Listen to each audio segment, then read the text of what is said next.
Hello students, hope you are doing wonderful. Exams are coming nearer and nearer and revision का season आ गया है दोस्तों, right?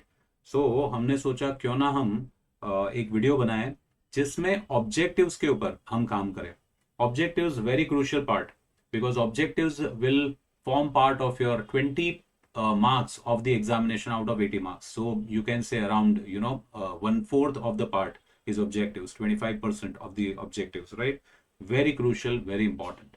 So हमें objectives पे ध्यान देना है. और ऑब्जेक्टिव्स ऐसी चीज है, कई सारे बच्चे इसको इग्नोर करते हैं, निग्लेक्ट करते हैं, and ultimately it happens that कहीं ना कहीं पे छोटा 1 2 4 5 मार्क्स इसमें मिस होता है. बुक कीपिंग ऐसा एक सब्जेक्ट है जिसमें आप 80 ऑफ 80 माने 100% मार्क्स स्कोर कर सकते हो. तो ऑब्जेक्टिव के सेक्शन में हमारा एक भी मार्क नहीं जाना चाहिए, ये हम मेक श्योर करेंगे, राइट? अब आपके मन में एक क्वेश्चन आ सकता है कि सर ऑब्जेक्टिव्स तो टेक्स्ट बुक में भी दिया है, उसके आंसर भी दिया है, तो आपका लेक्चर हम क्यों चेक करें, यहाँ पे क्यों रिकॉर्डिंग देखें? तो बच्चों, सिर्फ कोई भी कंसेप्ट का आंसर देखने से, रट्टा मारने से कोई फायदा नहीं होता है. लेकिन जब आप कोई एक्सपर्ट के पास में इसका कंसेप्ट समझते हो, तब वो लाइफ लॉन्ग आपके लिए काम में आ जाता है, आपके ब्रेन में वो इम्प्रिंट हो जाता है. And that is why I think you should watch this video. It is worth listening, worth watching and understanding, right? तो बच्चों स्टार्ट करते हैं. First part is answer in one sentence, वो मैं एंड में लूंगा, राइट? पहले एमसीक्यू टाइप्स क्वेश्चन हम देख लेते हैं. ये वीडियो आप चाहो तो 1.5 स्पीड पे भी देख सकते हो ताकि आपका टाइम बचे, बट जहां पे भी कंसेप्ट मैं एक्सप्लेन करूंगा वहां पे नॉर्मल स्पीड करके देखना बच्चों, it will be helpful to you. So I'm starting with the second question. Give a word, term or phrase which can substitute each of the following statements. Expenses paid before it is being due means expense due हुआ नहीं है और मैंने पे कर दिया. मतलब current year का एक्सपेंस नहीं है, मैंने नेक्स्ट ईयर का एक्सपेंस अभी से पे कर दिया, मैंने एडवांस में पे किया. That is prepaid expense. So you should write prepaid expense. I hope you are understanding this. Income due but not yet received. Income है करंट ईयर का लेकिन अभी तक मिलना नहीं है, मिलना बाकी है, मतलब कि इनकम रिसीवेबल है. दो वर्ड हम लिख सकते हैं, इनकम रिसीवेबल, या मैं लिख सकता हूं आउटस्टैंडिंग इनकम, या मैं लिख सकता हूं अक्रूड इनकम. ये भी हम लिख सकते हैं, राइट? ऑल्टरनेटिव वर्ड्स है, मीनिंग सेम है. इनकम मिलना बाकी है. Carriage paid on sale of goods, मैंने गुड्स बेचा है और कैरेज पे किया है. कैरेज बेसिकली खर्चा है, याद रखो. Carriage is nothing but transportation cost. मैंने क्लास में बहुत बार इसको डिटेल में डिस्कशन किया, एक बहुत बड़ा एक चार्ट भी बनवाया था, आपको नोट्स भी लिखाया है. कैरेज बेसिकली एक खर्चा है. कैरेज दो टाइम पे मैं पे करता हूं. जब गुड्स मैं परचेज करता हूं तब मैं कैरेज जो पे करता हूं उसको मैं कैरेज इनवर्ड कहता हूं, और गुड्स मैं कस्टमर को बेचता हूं तब मैं कैरेज पे करता हूं, उसे मैं कैरेज आउटवर्ड कहता हूं. तो दिस इज कैरेज आउटवर्ड. साथ में ये भी बता दूं, कैरेज इनवर्ड जो होता है वो क्योंकि गुड्स परचेज करने के टाइम का खर्चा है, that we debit to trading account. And carriage outward ये सेल्स के टाइम का खर्चा है, इसलिए हम indirect expense profit and loss account में डेबिट करते हैं. दोनों ही खर्चे हैं. कैरेज मतलब खर्चा, ऐसा याद रखो. अगर कैरेज इनवर्ड है, परचेज के टाइम पे कैरेज पे किया है, carriage inward trading account. Sales के टाइम पे कैरेज पे किया, carriage outward profit and loss account. Next, statement of assets and liability. तीन प्रकार के हम स्टेटमेंट बनाते हैं, अकाउंटेंट स्टेटमेंट बनाते हैं ना, मैंने आपको बताया सब लोगों को. Final account comprises of three things: trading account, profit and loss account, balance sheet. पहला और दूसरा, trading and profit and loss, both are accounts. And last part is a statement which shows position of assets and liability as on a particular date, जिसे हम कहते हैं balance sheet. Account prepared to know net profit or net loss. बड़ा simple है sir, profit loss account. अच्छा sir, जो पहला वाला स्टेटमेंट है, मतलब जो अकाउंट है ट्रेडिंग अकाउंट, उसमें से क्या मिलता है? ग्रॉस प्रॉफिट या ग्रॉस लॉस. दूसरा वाला अकाउंट है प्रॉफिट लॉस अकाउंट, उसमें से क्या मिलता है? नेट प्रॉफिट या net loss. So this is profit and loss account. ऐसे अंडरस्टैंडिंग के साथ में पढ़ोगे बच्चों तो आपको ये लॉन्ग लास्टिंग इफेक्ट देगा और कंसेप्चुअल अंडरस्टैंडिंग बैठेगा rather than just mugging up the things. Okay, that is our way of teaching and learning, right? You should learn everything conceptually. I teach right from 11th standard till CA final level. So I know that which concept will help you at what level. So it is better to know from the scratch level. Value of goods remaining unsold at the end of the year. And में goods बिका नहीं और बच गया, मेरे पास में बचा रहा, उसे हम क्या कहते हैं? Closing stock. चलो बच्चों याद करो, क्लोजिंग स्टॉक हमेशा ट्रायल बैलेंस के नीचे पहला एडजस्टमेंट आता है क्लोजिंग स्टॉक, याद करो. और क्लोजिंग स्टॉक का दो इफेक्ट होता है, याद है ना? Balance sheet asset, trading credit. And closing stock should be valued at cost or market value whichever is lower. Concept of conservatism. जो भी बच्चे आगे हायर स्टडीज करने वाले हैं, specially professional courses like CA, CMA, CS etcetera, MBA वगैरह, you must also know the concept of conservatism gives this particular rule that clothing stock should be valued at cost or market value whichever is lower. The provision made to compensate the loss on account of likely debts. माने अगर bad debt होने वाला है ऐसा आप सोच रहे हो on the base of present condition and situation, तो आप जो प्रोविजन करते हो उसे हम क्या कहते हैं? उसे हम कहते हैं प्रोविजन फॉर डाउटफुल डेट, या हम शॉर्ट में कहेंगे रिजर्व फॉर डाउटफुल डेट, या हम कहेंगे रिजर्व फॉर बैड डेट, ऐसे हम कहेंगे, राइट? ये भी कंसेप्ट हमने बहुत बार पढ़ा है. Again this is out of concept of conservatism. The accounts prepared at the end of the accounting year to know the profit or loss and financial position of the business. What do we call it? We call it as final account. The whole set is called as final account. Final account में तीन चीजें आती हैं जो हमने बात किया हुआ है, आपको मैं पहले ही बता चुका. तीन चीज क्या है? Trading account, profit loss account and balance sheet. An amount spent on promoting sale of goods. मुझे गुड्स बेचना है, आज का ट्रेंड है, जो हम हिंदी में एक वर्ड कहते हैं, मतलब एक प्रोवर्ब कहते हैं, जो दिखता है वो बिकता है ना? कई सारे एडवर्टीजमेंट्स आप देखते हैं, है ना? कोई भी प्रोडक्ट निकला हो तो brand ambassador is being appointed like Amitabh Bachchan, Shahrukh Khan और somebody like that, and they promote the goods. Okay, what they are basically doing is they are advertising the goods. So this is amount spent will be advertising cost और advertising expense. चलो और आगे जाएंगे. And या advertising expense को आप एक प्रकार का सेल्स बढ़ाने का खर्चा है तो आप सेलिंग एक्सपेंस भी बोल सकते हो, एडवर्टाइजमेंट एक्सपेंस भी बोल सकते हो. And additional information provided below the trial balance. Trial balance के नीचे some things, some transactions are yet to be recorded, some adjustments are given which are yet to be done. Adjustment का दो effect होता है, trial balance का एक effect होता है, याद रखना है हमें. तो इसे हम कहते हैं एडजस्टमेंट्स. आई होप ये आपको समझ में आया होगा, राइट? अगर इसमें कोई भी डाउट हो तो आप मुझे व्हाट्सएप पे टेक्स्ट कर सकते हैं. आपका डाउट मैं as early as possible answer करने की कोशिश करूंगा. तो ये हमने वन वर्ड वाला टर्म देखा. अब हम आगे जा रहे हैं and we are going to see the most appropriate alternatives, माने fill in the blank out of the four options given. Let us see. So we are continuing with the next particular part. Select the most appropriate alternatives given below and rewrite the sentence. Okay. So first is dash is excess of assets over liabilities. बच्चों balance sheet हमने discuss किया था बचपन में, याद करो. मैं ये मेरा नोट उसके लिए शेयर कर रहा हूं. याद करो, ऐसे बैलेंस शीट हम फॉर्मेट बनाते हैं और यहाँ पे एसेट्स हम लिस्ट आउट करते हैं, यहाँ पे हम आउटसाइडर लायबिलिटी लिस्ट आउट करते हैं, है ना? और ये जो पार्ट बच जाता है, ये जो पार्ट बच जाता है, इसे हम कैपिटल कहते हैं.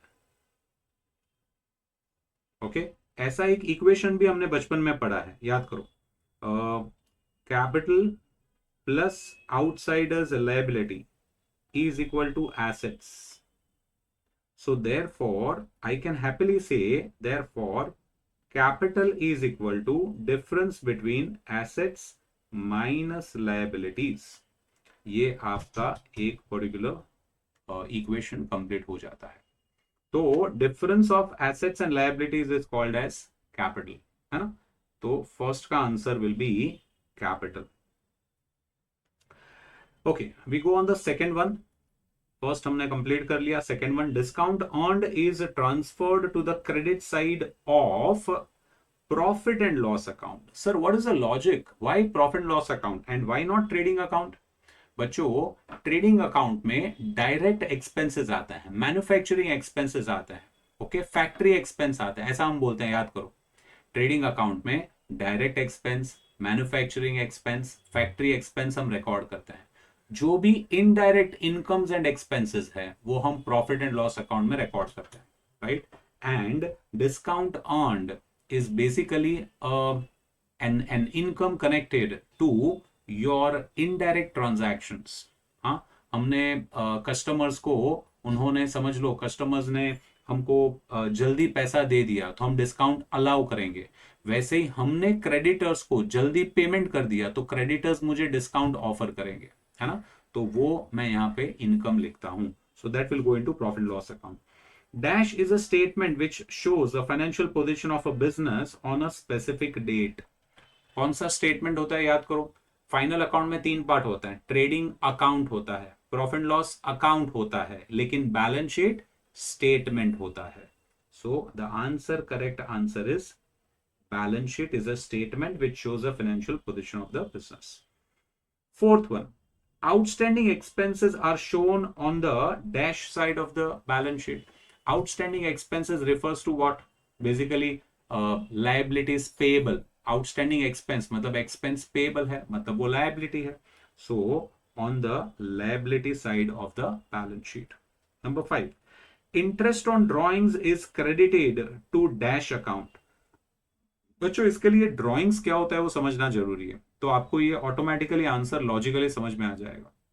मैं ऐसे समझाता हूं कि जब प्रोपराइटर घर पे से पैसा बिजनेस में लाता है तो उसे हम कैपिटल बोलते हैं। ये कैपिटल के ऊपर जो मैं इंटरेस्ट पे करता हूं वो मेरे लिए खर्चा है। ध्यान से समझो मैंने क्या बोला। Proprietor is a separate entity and business is a separate entity. याद करो मैं क्या करता हूं, मैं क्या आपको बताता हूं, याद करो। वी आर बिजनेस, बेसिकली हम लोग बिजनेस का अकाउंट्स लिख रहे हैं, प्रोपराइटर का अकाउंट नहीं लिख रहे हैं। हम लोग कौन है? बिजनेस है, याद है ना। मैं ऐसा बोलता हूं आपको क्लास में, बच्चों बोलो मैं कौन हूं, तो निखिल सर नहीं बोलने का, मैं कौन हूं, बिजनेस बोलने का, क्योंकि हम बुक कीपिंग अकाउंट्स पढ़ रहे हैं। तो प्रोपराइटर जब घर पे से पैसा लाता है बिजनेस में तो उसे हम कहते हैं कैपिटल। और कैपिटल के ऊपर मुझे जो इंटरेस्ट पे करना पड़ता है वो मेरे लिए खर्चा है, बिजनेस के लिए खर्चा है। वैसे ही प्रोपराइटर बिजनेस में से पैसा जो घर पे लेके जाता है उसे हम ड्रॉइंग्स कहते हैं। और वो ड्रॉइंग्स के ऊपर मैं इंटरेस्ट चार्ज करता हूं, मेरे लिए इनकम है, बिजनेस के लिए इनकम है। So interest on drawings is credited, incomes are always credited to profit and loss account. ऐसे मुझे याद रखना है।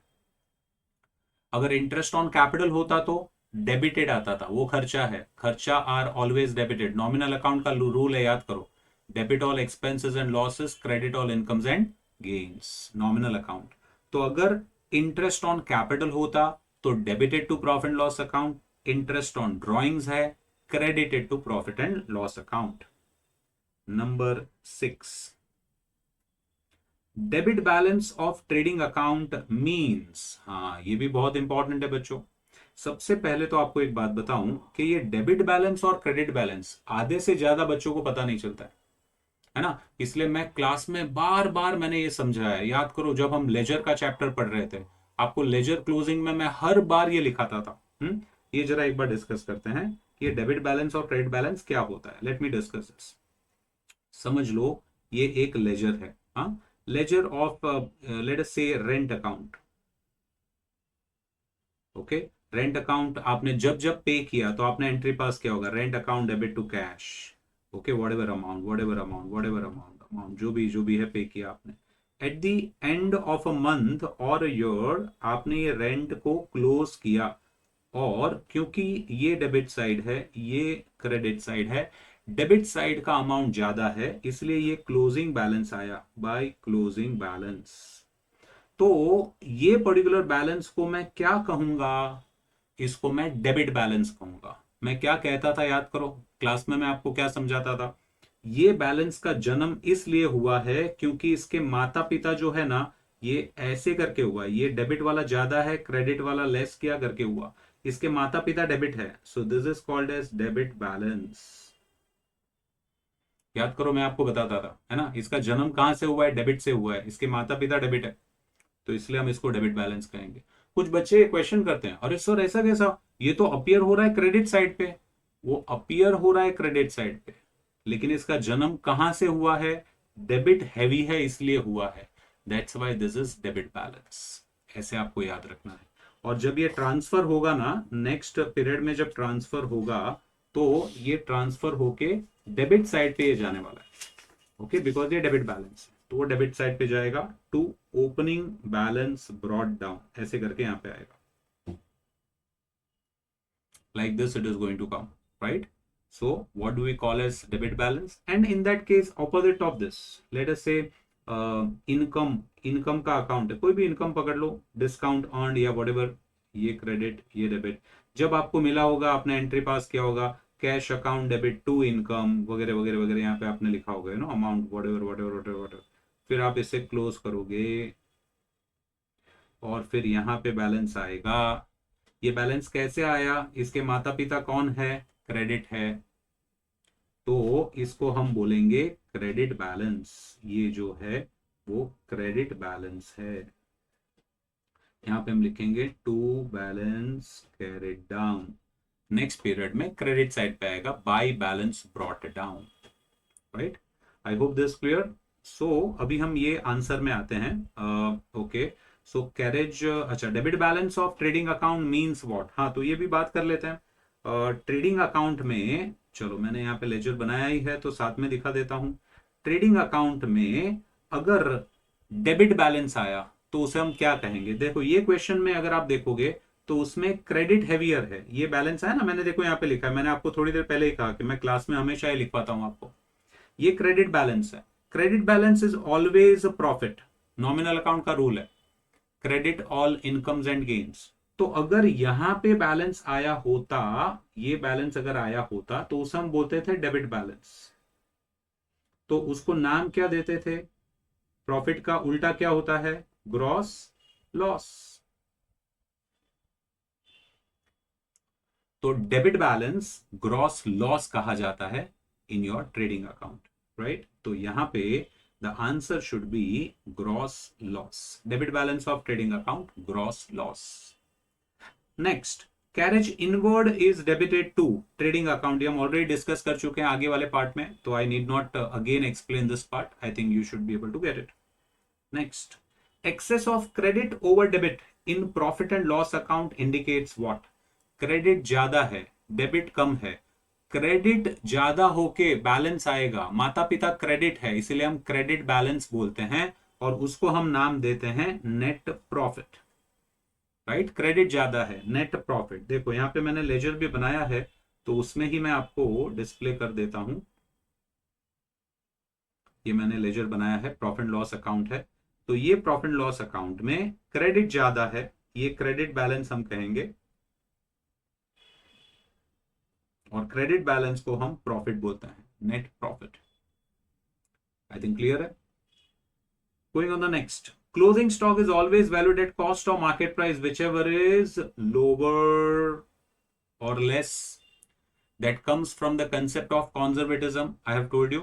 अच्छा, ये कंसेप्ट ऑफ कंजर्वेटिज्म क्या है और कैसे अप्लाई होता है बच्चों, ये जब आप थोड़े और हायर लेवल पे आएंगे, may be possibly 12th standard, और ज्यादा और डेप्थ में हम जाएंगे जब आप सीए फाउंडेशन में हमारे पास में पढ़ने आएंगे, तब मैं ये आपको समझाऊंगा कि ये कंसेप्ट ऑफ कंजर्वेटिज्म ये अप्लाई कैसे होता है, एट द सेम टाइम हम इसे ये पर्टिकुलर क्लोजिंग स्टॉक में कैसे अप्लाई करते हैं, हम बात करेंगे। Next one, when specific date is not given, in that case interest on drawing is charged for dash months, कितने महीने के लिए मैं इंटरेस्ट ऑन ड्रॉइंग्स चार्ज करूंगा, वेरी क्रूशियल, काफी सारे बच्चों को ये पता नहीं होता है।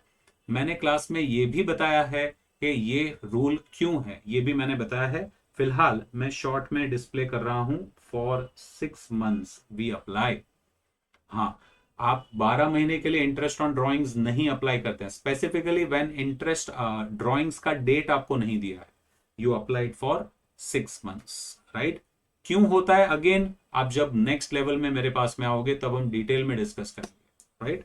तो ये था हमारा fill in the blanks, okay, out of the 4 objectives. Next part हम स्टार्ट करने जा रहे हैं ट्रू और फॉल्स, और वो अभी हम देखेंगे। ओके बच्चों, so let us start with true और false. First, in every adjustment, at least there are 3 effects. Wrong. So there are not 3 effects, rather there are 2 effects. So this is false. Every item of trial balance has only one effect. Trial balance का एक ही effect होता है, adjustment का 2 effect होता है, तो ये true है। So second is true. Third, income due but not received is a liability. Income due but not received मतलब रिसीवेबल है, anything which is receivable is an asset, है ना, तो इज अ लायबिलिटी, ये फॉल्स है, it is an asset basically.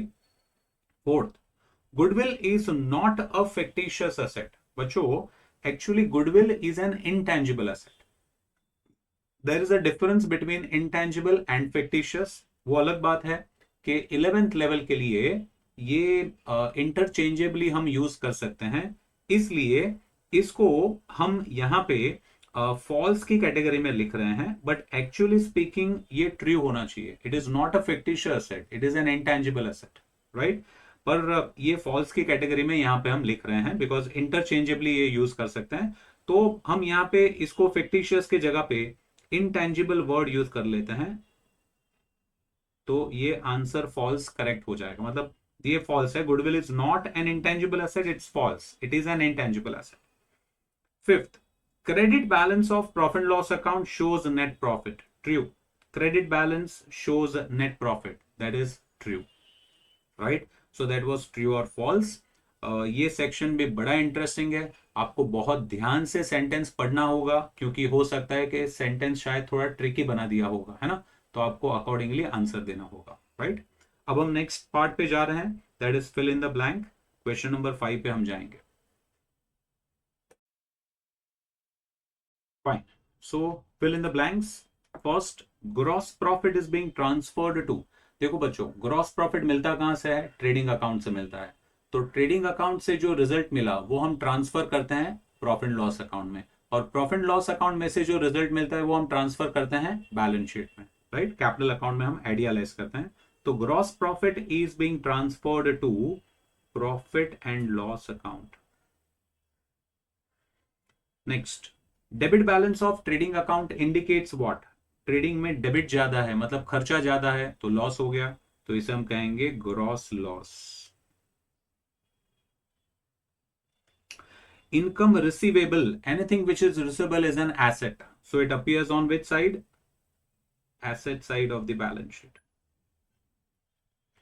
Interest on bank loan is debited to, indirect खर्चा है, indirect खर्चा कौन से अकाउंट में डेबिट होता है, प्रॉफिट लॉस अकाउंट में, so profit and loss account. Profit and loss account is prepared to find out dash results, net working results. So basically it is we can say that is working result of the business, लेकिन क्योंकि profit and loss है ये हमें net result देता है, तो net working results of the business. All indirect operating expenses are transferred to profit and loss account. Interest on proprietors drawings is credited to, again ये indirect income है business के लिए, profit and loss account. An excess of debit over credit in the profit loss account represents, debit ज्यादा है मतलब खर्चा ज्यादा है, प्रॉफिट लॉस अकाउंट में खर्चा ज्यादा है, तो इसे हम कहेंगे net loss.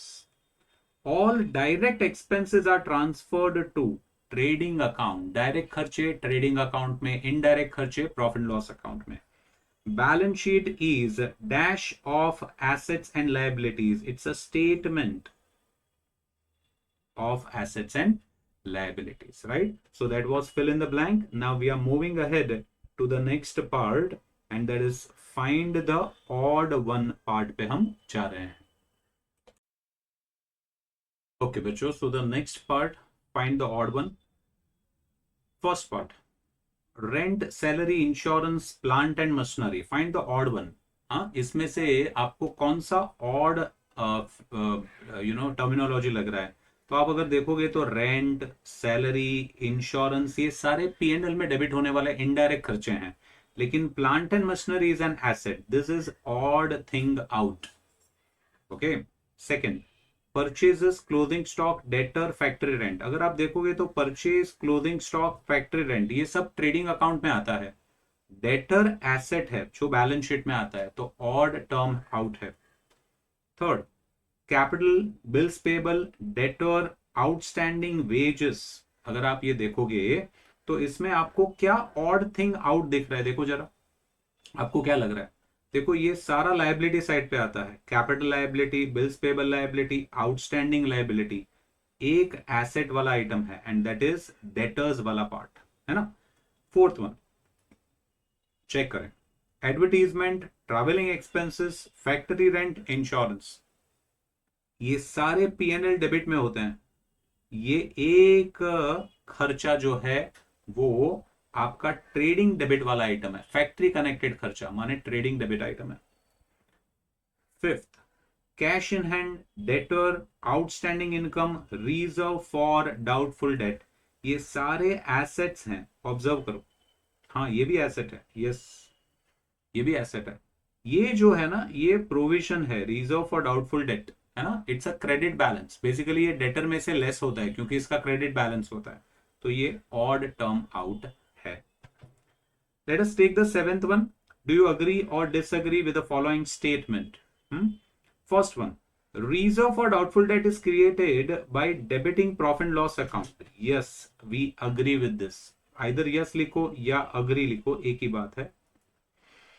Second, balance sheet is a statement. Okay, RDD के बारे में एक बात मैं बता दूं. सो आरडीडी क्रिएट करने के लिए हम प्रॉफिट लॉस को डेबिट करते हैं और आरडीडी अकाउंट क्रेडिट करते हैं, by the way. So we debit profit loss account. हाँ. Second, balance sheet is a statement as well as an account. No, balance sheet is not an account. It's only a statement, right? So we disagree. Third, indirect expenses are debited to trading account. Disagree. Indirect expenses are debited to profit and loss account, not trading account. Fourth, bank overdraft is treated as an internal liability. False. Disagree. It is an external liability as such because bank is an entity outside the organization. Capital is excess of liabilities over assets. Wrong. It is excess of assets over liability. So we disagree with that. Right? हर एक statement का मैंने आपको logic भी provide किया है. That is more important बच्चों.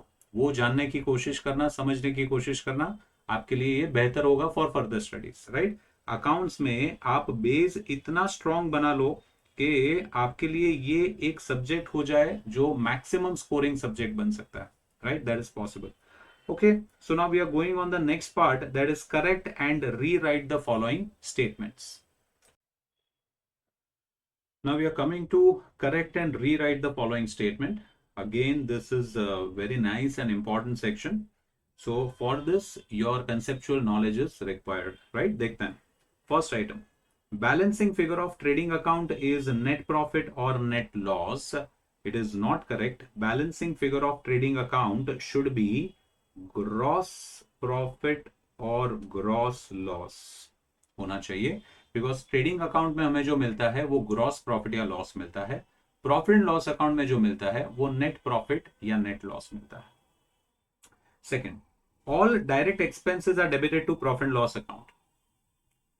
बच्चों, direct expenses, factory expenses, okay, और आपके जो जो डायरेक्टली बिजनेस में हमारे कनेक्टेड एक्सपेंसेस है वो ट्रेडिंग अकाउंट में डेबिट होते हैं, not profit and loss account. Indirect expense, office expense profit and loss में डेबिट होते हैं. So again this is not correct. All indirect expenses are debited to profit and loss account. Direct expenses are debited to trading account. ऐसा होना चाहिए. When the credit side, third one, when the credit side of profit and loss account is greater than debit side, it is called as net loss. No, it is called as net profit. Credit ज्यादा है मतलब income ज्यादा है, तो वो मुझे क्या result करेगा, नेट प्रॉफिट रिजल्ट करेगा। Fourth one, capital account debit to profit loss account, ये आपको जर्नल एंट्री दिया है। Try to understand the category of this particular question. आपको एंट्री दिया है और उसके नीचे नरेशन दिया है, आपको जज करना है कि एंट्री सही है कि नहीं है। ओके, नरेशन क्या है, being net profit transferred to capital account, ये आपका नरेशन है। बच्चों नेट प्रॉफिट जब हम कैपिटल में ट्रांसफर करते हैं तो हम एंट्री पास करते हैं, प्रॉफिट लॉस को डेबिट और कैपिटल को क्रेडिट। कैपिटल में क्रेडिट इफेक्ट, कैपिटल बढ़ता है, capital is basically a liability side item, credit item. Credit item को बढ़ाने के लिए और क्रेडिट करना चाहिए, तो इसका एंट्री होना चाहिए profit and loss account debit to capital account, ये एंट्री होना चाहिए। ये एक्स एक्स जो मैं लिख रहा हूं that is amount, basically I write amount by X X amount. Okay, fifth item, trading account debit to sales, being sales transfer to trading account, sales transferred to trading account. बच्चों sales जब मैं trading में transfer करता हूं तो trading में तो sales credit में आता है, तो ट्रेडिंग अकाउंट क्रेडिट होना चाहिए और सेल्स अकाउंट डेबिट होना चाहिए। तो मेरा एंट्री बन जाएगा sales account debit to trading account, ये मेरा जर्नल एंट्री बन जाएगा। Right, I hope you are understanding this. इसमें कोई भी डाउट होगा, conceptual doubt, you can ask me. Right, okay बच्चों, so we are starting with the next section, calculate the following. Calculate the capital, ये मेरा पहला क्वेश्चन है। सो बच्चों ये क्वेश्चन में मुझे क्या दिया है, देखो ये सारे एसेट्स का वैल्यू दिया हुआ है, building, furniture, debtor, investment, cash, plant and machinery. Liability side पे तीन लायबिलिटी है, bills payable, creditors, outstanding expense, wages. Right, तो बहुत सिंपल है, assets minus liability is capital, हमारा इक्वेशन हमने पढ़ा हुआ है। एसेट्स का टोटल 1 लाख है, लायबिलिटी का टोटल 39,950 है, तो एसेट्स का टोटल मैंने साइड पे लिख दिया 1 लाख। 1 लाख में से मैंने ये लायबिलिटी डिडक्ट कर लिया तो मुझे कैपिटल मिल गया विच इज 60,050। राइट, सो ये हमारा वही इक्वेशन है, capital is equal to assets minus liabilities, यही वाला पार्ट है ना। इसको प्रेजेंट कैसे करेंगे बच्चों, तो ये मैंने यहाँ पे प्रेजेंटेशन लिखा हुआ है, वेरीफाई करो। Capital is equal to assets minus liability, 1 lakh minus 39,950, you will get 60,050. Quickly write it down. We will go on the next one. You can pause the video and write down if at all you require to. Second part, machinery 35,500 is purchased on 1st July 2018, and on the same day 4,500 are spent on installation of machinery. बच्चों depreciation के लिए date बहुत जरूरी है। Right, मैंने purchase किया है 1st July 18, मेरा ईयर एंडिंग मुझे दिया हुआ है 31st मार्च, तो 1st जुलाई 18 से लेके 31st मार्च 19 कितना महीना पास हुआ, तो मैंने आपको कैलकुलेशन सिखाया है, आप यहाँ पे कैलकुलेट कर सकते हैं, ओरली भी calculation I hope by practice आ गया होगा। एक बार मैं डिटेल में जाता हूं, जुलाई, अगस्त, सितंबर, अक्टूबर, नवंबर, दिसंबर, जनवरी, फरवरी, मार्च, 9 months हैव पास्ड। जितना ड्यूरेशन, जितना मंथ्स मैंने एसेट यूज किया उतने मंथ का डेप्री चार्ज करना है। ठीक है, तो मैंने 9 months यूज किया है। Any expenditure which I have incurred in connection to an asset at the time of purchase of an asset should be added to the cost of the asset, इसे हम कहते हैं capitalization of an expense।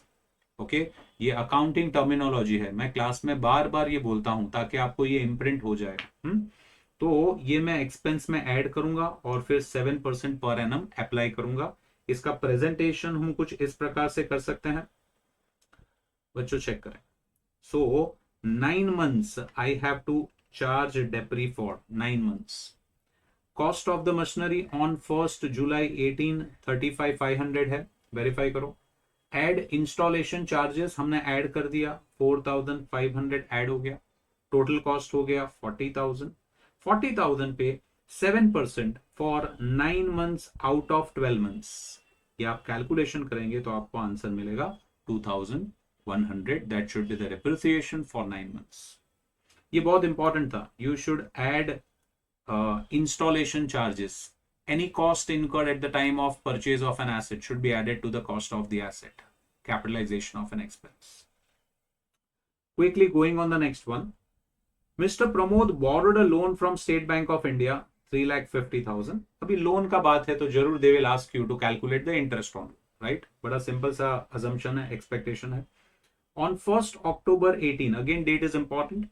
At the rate of interest 12% per annum, calculate interest on bank loan for the year ending in 18-19, assuming year ends on 31st March every year. आपका total loan है 3,50,000. अक्टूबर से मार्च, how many months? अभी आप oral calculation कर सकते हो, 6 months होगा. 6 महीने का मुझे इंटरेस्ट चार्ज करना है at the rate of 12% per annum. तो इसका प्रेजेंटेशन कुछ इस प्रकार होगा. क्विकली बच्चों, बड़ा सिंपल है. 6 महीने का मुझे इंटरेस्ट कैलकुलेट करना है. आप चाहो तो कैलकुलेट कर लो. अक्टूबर, नवंबर, दिसंबर, जनवरी, फरवरी, मार्च, 6 महीना है ना. So your amount of loan, rate of interest and number of months, your interest amount should be 21,000. I hope clear है बच्चों. So moving on the next one, annual insurance premium. ये बड़ा इंटरेस्टिंग है और ये सारे पेपर सेटर्स का ये फेवरेट क्वेश्चन है, क्योंकि काफी बच्चे इसमें एरर करते हैं. तो ध्यान से समझ लो. हाँ, यूनिटरी मेथड में अप्लाई करने वाला हूं यहाँ पे. जो मैथ्स में आपने 8, 9, 10th में पढ़ा होगा, same thing. Annual insurance premium being 8,000 is paid on 1st December 18. Calculate the amount of insurance premium for the accounting year ending 31st March 19. अच्छा, मैंने पेमेंट कब किया है? 1st December 18 को किया है, ध्यान रहे, है ना. Calculate the amount of insurance premium for the accounting year ending March 19.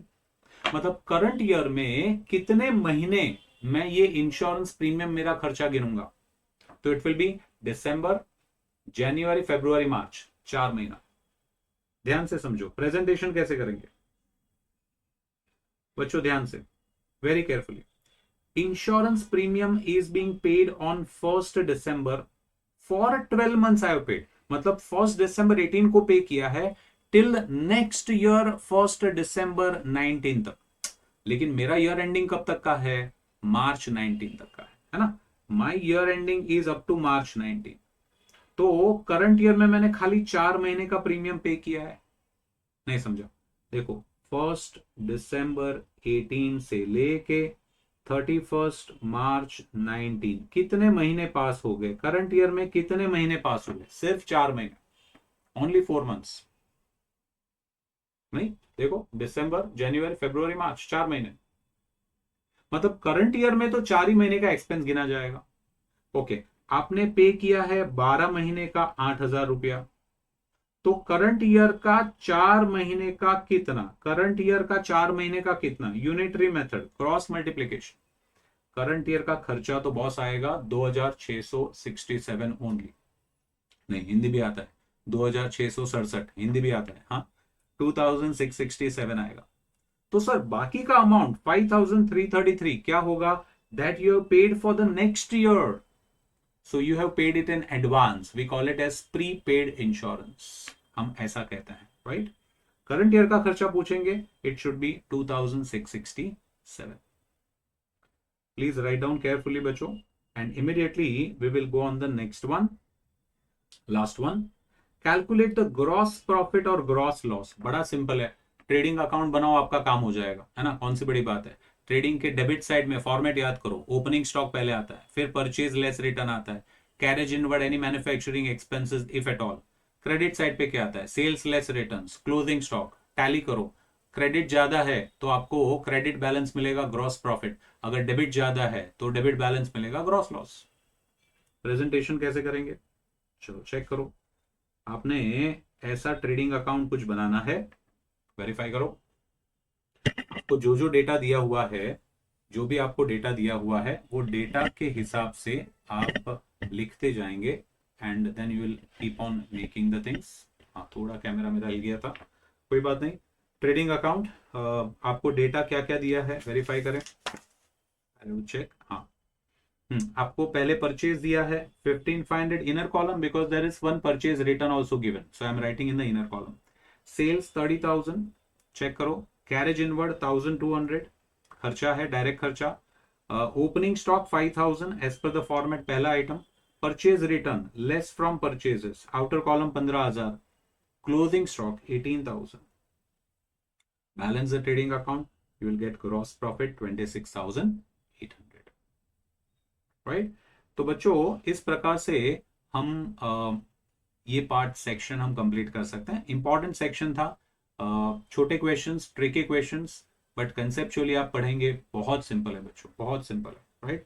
Increase your level of understanding बच्चों, increase your level of concepts and you will find this subject very very very easy.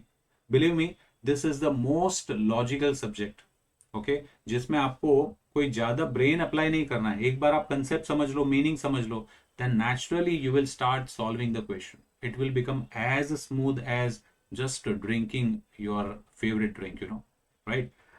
Going on the next section, जो हमारा first part बाकी था, है ना, उस पे अभी हम जा रहे हैं। चलो बच्चों, so we are going ahead with answer in one sentence part which was remaining. I told you at the start of the video. State the meaning of final account. Okay, final account क्या होता है? तो बच्चों मैंने कहा है that final account comprises of 3 elements, trading account, profit loss account and balance sheet.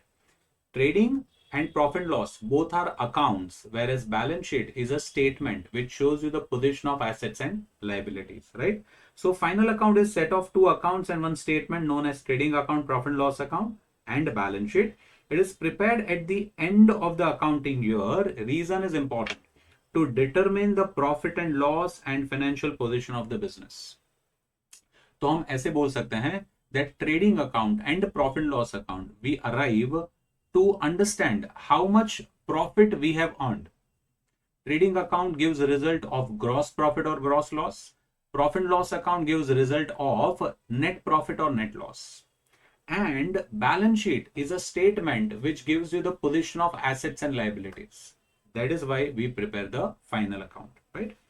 What is trading account? Second question. What is trading account? So trading account is an account which gives the overall preview of all trading items. Rather, I would mention it like this, that trading account gives me the detail of what direct incomes and direct expenses you have earned and incurred. और इसका जो net result होता है वो gross profit या gross loss होता है। Third thing, what do you mean by gross profit? बच्चों बहुत सिंपल है, ट्रेडिंग अकाउंट में डायरेक्ट इनकम्स ज्यादा होंगे as compare to direct expenses, तो ग्रॉस प्रॉफिट रिजल्ट होगा, और वाइस वर्सा होगा तो ग्रॉस लॉस रिजल्ट होगा।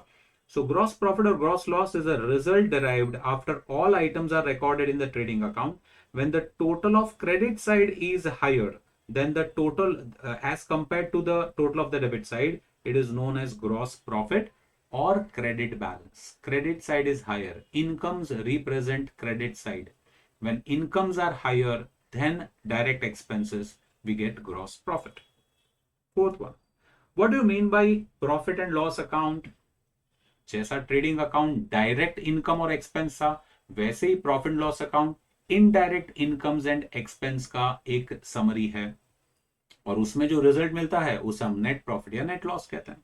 चेक करें, profit loss account gives the final working result of the business which is prepared on the base of indirect expenses and indirect incomes of the business concern to ascertain net profit or net loss. I think this clear. We have solved so many questions in the class and I'm sure आप लोगों ने भी काफी सारे questions solve किए होंगे। Fifth one, what is net profit? Profit and loss account में when credit items means incomes, indirect incomes are higher than indirect expenses, we get net profit. So net profit or net loss is a result derived after all items are recorded in the profit and loss account when total of credit side of profit and loss is higher as compared to the total of the debit side. The balance we get is net profit. Next one, why balance sheet is being prepared? Balance sheet हम क्यों बनाते हैं? बच्चों proprietor को ये जानने का अधिकार है और रादर उसको जानना चाहिए that at the end of the year what is the status of his assets and liabilities, and for that we prepare balance sheet. Okay, so balance sheet is a statement which is prepared to showcase the assets and liabilities of the business concern on a particular day. Balance sheet is 1 day balance sheet. ये मैं discuss काफी बार करता हूं जब हम ये chapter पढ़ रहे होते हैं तब। It is just 1 day balance sheet. याद करो, हम स्टेटमेंट में ऊपर टॉप पे क्या लिखते हैं। कई सारे बच्चों को जब मैंने बुक चेक किया है तब मैंने इसके लिए बहुत डाटा है और मैंने आपको रीडू करवाया है। I am very particular about trading account के ऊपर क्या स्टेटमेंट लिखते हैं, प्रॉफिट लॉस के ऊपर क्या स्टेटमेंट लिखते हैं, बैलेंस शीट के ऊपर क्या स्टेटमेंट लिखता है। बैलेंस शीट के ऊपर हम क्या लिखते हैं, याद करो, balance sheet as on, it is just one day balance sheet as compared to trading profit and loss account. What do we write? For the year ended, है ना, दोनों में फर्क है। So why balance sheet is being prepared? Balance sheet is a statement which is prepared to showcase assets liability as on one particular day. Next item, what is depreciation? Depreciation is a gradual and continuous decrease or reduction in the value of the asset. Do not misinterpret as the difference between the cost and the market value. Wrong, wrong, wrong. एक गलत concept काफी सारे बच्चों को शायद कोई by mistake professor ने पढ़ा दिया होगा, दैट अच्छा आपने खरीदा था समझ लो 1 लाख रुपए में, एंड ऑफ द ईयर इसका मार्केट वैल्यू हो गया समझ लो 80,000, मतलब 20,000 डेप्रिसिएशन हो गया। गलत, wrong. It is reduction of the value of the asset by what? By use, passage of time, effluxion of time, obsolescence. इसकी वजह से जो वैल्यू रिडक्शन होता है वो डेप्रिसिएशन है, not the market value. Okay, तो ये मिसकंसेप्शन आपके दिमाग में नहीं रहना चाहिए। So it is gradual and continuous decrease or reduction in the value of the asset. It is charged on fixed asset. Depreciation is a charge on asset. We record it as debit item in profit and loss account. दो effect होते हैं profit and loss account में, debit and less from fixed assets. What is the effect of drawings in the balance sheet? Drawings का आप क्या करते हो, capital का उल्टा, कैपिटल ऐड किया तो हम लायबिलिटी साइड पे ऐड करते हैं, ड्रॉइंग्स है तो कैपिटल में से लेस करेंगे। So drawings are shown as a deduction from the capital balance. State the meaning of outstanding expenses. Outstanding expense का मतलब क्या है, मतलब ये एक्सपेंस पे करना बाकी है, ये मैंने एक्सपेंस अभी तक पे नहीं किया, it's my liability, right. So the expenses which have been incurred but not yet paid during the current year are outstanding expenses. 10th, what do you mean by prepaid expense? मेरा जितना expense है उससे ज्यादा मैंने पे कर दिया है, मतलब नेक्स्ट ईयर के लिए मैंने पे कर दिया है, एडवांस में पेमेंट कर दिया है, इसे हम कहते हैं prepaid expense. So expenses paid in advance which are not related to current year expense and the benefit of which is received in the following accounting year are prepaid expenses. Next पे जाते हैं, state the meaning of accrued income. Accrued income क्या होता है? Accrued income means income receivable, income मिलना बाकी है, outstanding है, इसे हम अक्रूड इनकम कहते हैं। And anything which is receivable is an asset, ऐसे मैंने आपको एक्सप्लेन किया है क्लास में। Anything which is payable is a liability, anything which is receivable is an asset, right. So income is due for the current accounting year but not yet received is accrued income. You can also write it as receivable, right. Last one, What do you mean by 9% bank loan mentioned in the trial balance? ये 9% का मतलब क्या होता है भाई? Loan आपने लिया है तो इंटरेस्ट भी तो पे करना पड़ेगा ना, वो क्या चाचा थोड़ी लगता है कि मुफ्त में आपको लोन देगा, इंटरेस्ट भी पे करना पड़ेगा। 9% represents the rate of interest per annum. So 9% bank loan indicates the rate of interest payable on the said loan, that is 9% per annum. 12 महीना, per annum माने 12 महीना, 12 महीने का 9% आपको इंटरेस्ट पे करना पड़ेगा। देन इट डिपेंड्स कि आपने कितने मंथ्स के लिए ये लोन यूज किया है। आपने आधा साल मतलब 6 महीने के लिए यूज किया है तो आप फ्रैक्शन लगा दो, 6/12 मल्टीप्लाई कर दो, पूरा 12 महीना 12/12, 12/12 इज इफेक्टिवली 1, मतलब पूरा 9% आपको पे करना पड़ेगा, राइट। सो बच्चों, this was your objective questions of chapter proprietorship final account. Study well, ठीक से पढ़ाई करो, कंसेप्चुअली पढ़ाई करो, and any other doubts, anything, you can text me at the available time. I will respond to you. Our 12th standard lectures will be starting in the month of April. All the details you can check from our YouTube channel or Insta, or you can call up on the number which is available on the screen. You can call up and you can accordingly join, right? Wish you all the best.